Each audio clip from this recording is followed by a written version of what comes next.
do that again, but I'll make it seem so much cooler.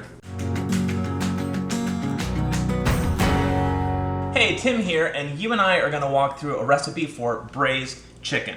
Now, I know what you're thinking. Braising kinda feels like some next level chefy technique, but I swear it couldn't be simpler. In fact, if you've ever slow cooked, chances are you've braised. So it's so easy and it's so delicious. I swear you've got this. Here's how it's done. So the prep on this recipe is really simple and happens really fast. The first thing I'm gonna do is slice up a leek. A leek is kind of an interesting vegetable. It's in the onion family, if you couldn't tell, because it looks like a gigantic spring onion or a green onion. It's nice, it's very fragrant, it's kind of floral, and it doesn't have the kind of sharp bite that a normal onion does. This is the root end. I'll save that for my stock later. I'm just gonna slice this leek kind of thinly. Some might roll around, just grab them, that's fine. And I'm gonna stop slicing it when I get to this darker green part of the leek. This part of the leek, it's really fibrous, and honestly, you can never cook it enough so that it's nice to eat, but it has a ton of flavor. So what I like to do is pop it in my freezer, and the next time I'm gonna make a chicken stock or a really nice soup, I'll throw it in here. And I treat it just like a bay leaf, you know? Whenever the soup is done, I take it out, and all that flavor is filled with the soup. It's really good. Next on the list, I've got some bacon here. I think of the bacon, it's really not supposed to make the dish taste bacony. It's really just there to flavor the whole dish. So 4 slices, kind of think of it as like black pepper or another spice that you're adding to the dish. It has smokiness, has a lot of depth. It's really good. Of course it's really good. It's bacon. You don't need me to tell you that. And lastly, I've got the chicken.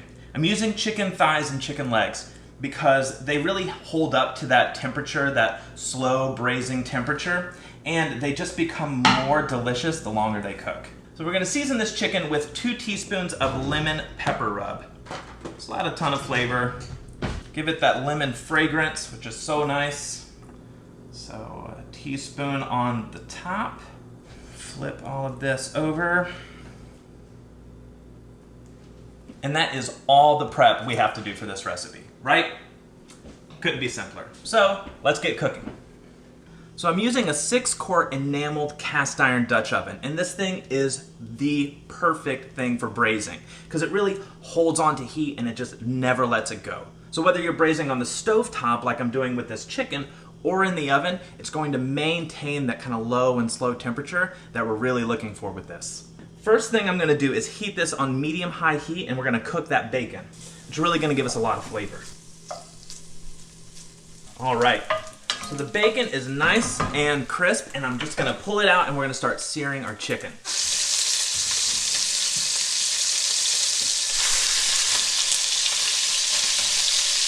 So I'm gonna do this in batches because I don't wanna overcrowd the pan. That's gonna be so important to get a really beautiful brown sear that's gonna help develop all the flavor that we're looking to build for this braised chicken. Getting a really good sear on this chicken skin, it's not about trying to cook the chicken. We're gonna do that when we braise it. It's really just about developing those rich, deep flavors. Swap it out. The next batch. So I know you might think that braising is intimidating because it's this French technique, and you know, French food is all about 7 different kinds of forks and really nice white tablecloths. But the fact is, my favorite French food is the stuff that comes from bistros, that's comforting and warm. Things like beef bourguignon, which is really just another name for beef stew, or steak frites. I mean, steak and fries. And how is that going to be bad?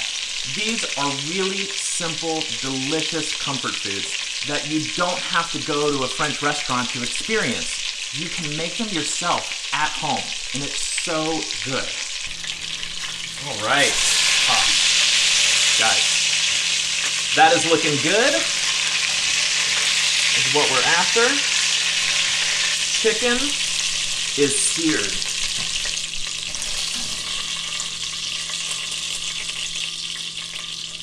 Now, The chicken was searing in that bacon fat, and it was getting a ton of flavor on it, but I'm got a little bit more in here than I need, so I'm just gonna drain it off and keep on cooking. So the first thing I'm gonna do is add those leeks and put them right into the pot. So we're just gonna saute these leeks for a little bit, cook them down. I'm gonna use the flat end of my spoon here to kind of scrape up some of that stuck-on bit from the chicken.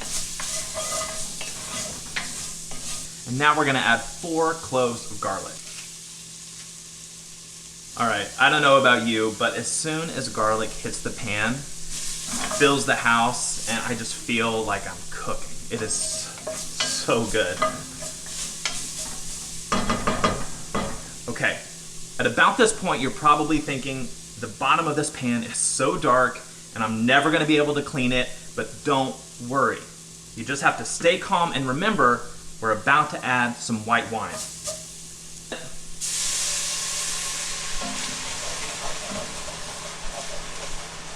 Cleans the pan in a cinch. So the white wine is going to cook down, and it's going to cook off all of that alcohol, but it's going to leave that fragrance from the wine, kind of the grapefruit and the lemon and all that acidity and brightness. It makes everything so good. Now, if you're not into cooking with wine, though, you can totally just skip this step and maybe use a little bit of chicken stock or water to scrape up all of those stuck-on bits. And then maybe at the end of the dish, you can do a little spritz of lemon juice, and that'll brighten everything up. It'll be really nice. So at this point, I'm gonna start making a roux, which is, again, another French technique, but really all it's gonna do is thicken up the sauce. I'm adding 3 tablespoons of butter, 2 tablespoons of flour. I'm also gonna add a tablespoon of Dijon mustard because, well, it's French. Why not? This is gonna cook down, and then as soon as I add my chicken stock to this, it's gonna help thicken everything up and give it really nice, rich texture. I'm gonna add my bacon back in and stir it all together.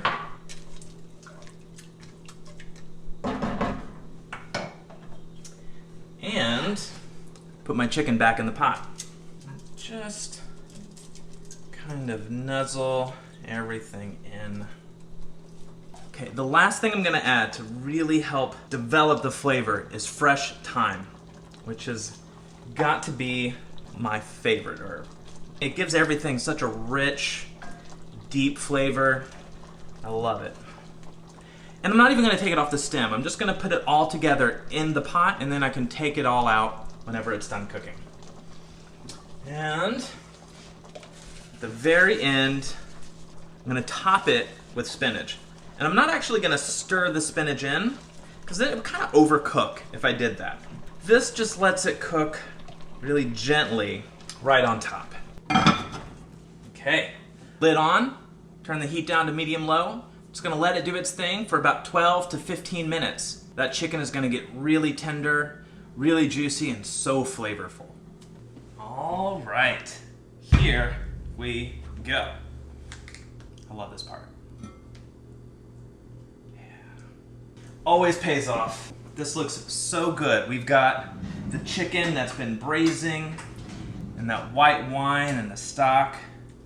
We've got the spinach that's kind of wilted down. Here, let me get a plate and I'll show you.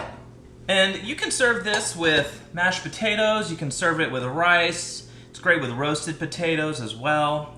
And it's just all going to taste great together. So each person gets, you know, a nice chicken thigh, one of these legs, and of course,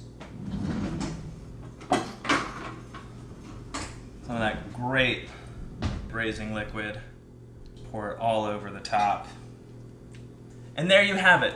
Braised chicken. It's got the bacon and the white wine in that sauce. It is so good, and you don't have to travel to France or even go to a French restaurant. You can do this yourself right at home. You're going to love it.